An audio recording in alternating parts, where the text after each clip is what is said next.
5 македонски семејства побарале помош за евакуација од пожарите во Грција, информира МНР. Пожарот на Халкидики се уште беснее. Повеќе од 200 пожарникари се борат целосно да го изгаснат. Во координација со надлежните грчки власти, семејствата биле упатени кон најблиските евакуацијски точки, каде што биле згрижени заедно со останатите туристи. Од Министерството повторно апелираат до македонските државјани кои се наоѓаат во погодените подрачја и имаат потреба од помош, да се обратат на дежурниот телефон +389 75 268 736 или на електронската адреса globalsos@mfa.gov.mk. Гори во Македонија. Директорот на Дирекцијата за заштита и спасување Стојанче Ангелов истакна дека вчерашниот ден бил еден од најтешките ова лето за справување со бројните пожари кои избувнаа на територијата на нашата земја. Едно лице со изгореници добиени при гаснењето на пожарите било пренесено во болница. Утрово на територијата на државата се регистрирани вкупно 40 пожари на отворен простор, од кои 6 се уште активни, 3 се ставени под контрола, а 31 се целосно изгаснати.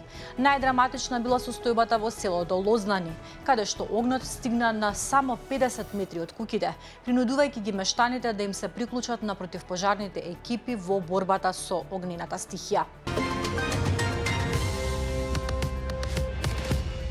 На поранешниот вице-премиер Артан Груби ќе му се суди по фамозниот член од контроверзниот кривичен законник со пониски казни за функционерите. Деталите се во текстот на Фросина Факова Серафиновиќ.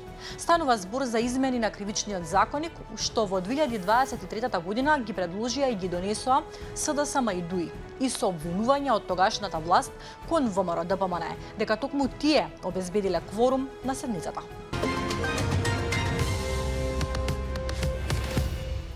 Ја сакам Македонија, колку што ја сакаат Мицкоски и Црвенковски, вели Ахмети.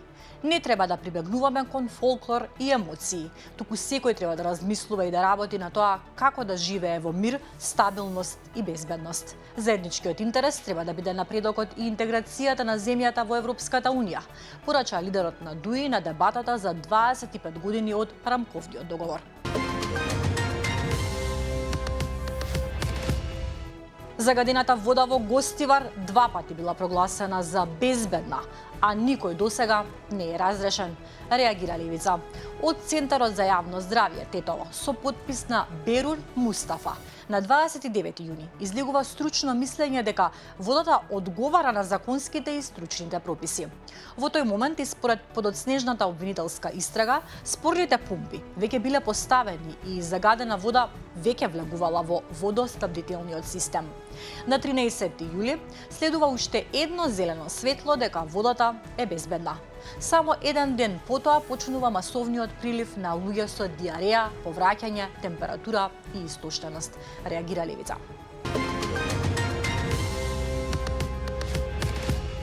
Се обидуваа да не представат како Западен Балкан. Не се согласувам со тоа. Замка е, реагира заменик председателот на владата и министер за транспорт Александар Николовски. Одговарајќи на новинарско прашање за проблемот со престојот на превозниците во Шенген зоната, рече дека Македонија има индивидуален пристап на решавање на проблемот и дека има впечаток дека најавените протести се под притисок од една соседна земја која има своји политички причини. Отворен е дневен центар за луѓе со попреченост во склоп на МКЦ, кои имаат над 14 години. Градоначалникот на Скопје Орце Георгиевски рече дека центарот е отворен заедно со Министерството за социјална политика, демографија и млади, а ќе биде место каде секој човек ќе биде прифатен таков каков што е, со своите способности, потреби и потенцијали. Спорт. Македонија, Србија и Словенија официјално поднесоа кандидатура за организација на ракометното Европско првенство 2034. Ќе бидат домаќини на машкото Европско првенство во ракомет во 2034 година. Страшен пожар во Хрватска, голта се пред себе, горат куќи, туристи бегаат плачејки. 7 мина се борат за живот. Околу 200 лица, меѓу кои и деца, ноќеска биле спасени од морето на брегот на Омиш. Големи пожари ја зафатија и Црнагора, најкритично кај Херцег Нови, особено над Пијела и Баошичи. Пожарот се проширил од ридот над Жагера и се приближил до Куки и Црква. Поради опасноста, превентивно биле евакуирани околу 30 жители. Во овие населени места повремено има прекини на струја и вода поради исклучен далековод. А бројот на загинати во земјотресот во Колумбија се зголеми на 281. Исчезнати се 379 луѓе. Турчин со години лажал дека е политички советник на Трамп. Измамил повеќе жртви за визи. Репортажа на Слободен печат. Царинската управа на Македонија располага со 6 службени кучиња. Крзнените 4 нужни инспектори се обучени да откриваат дрога, оружје и непријавени пари. Погледнете како изгледа тоа во пракса на нашиот сајт. А од убавите вести издвојуваме. Младите македонски програмери, меѓу најдобрите во светот, 3 медали на Олимпијадата во Узбекистан. Честитки! Толку од мене. За повеќе содржини, одете на slobodnpečat.mk. Се читаме.